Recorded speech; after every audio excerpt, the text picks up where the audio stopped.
بسم اللہ الرحمن الرحیم۔ السلام علیکم۔ ایک نہایت سبق آموز تحریر۔ ایک بزرگ بیمار ہوئے تو ان کی والدہ ان کی عیادت کو تشریف لائیں۔ وہ بزرگ اپنی والدہ کی آمد کا سن کر حشاش بشاش ہو کر اٹھے اور والدہ کے سر کا اور پاؤں کا بوسہ لیا۔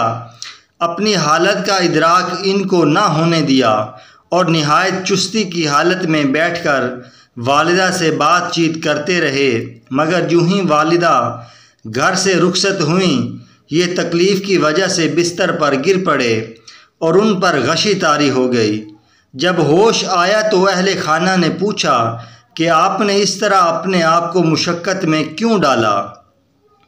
تو فرمانے لگے کہ بچے کی ہر ہائے اور درد بھری آواز والدین کے دل میں زخم کر دیتی ہے، اس لیے میں اپنی والدہ کو اس عذاب سے گزارنا نہیں چاہتا تھا۔ شاید آپ کے والدین آپ کی توقعات کو پورا نہ کیا ہو، مگر یقین کریں ان کے پاس جو بھی تھا انہوں نے وہ سب آپ پر لٹا دیا۔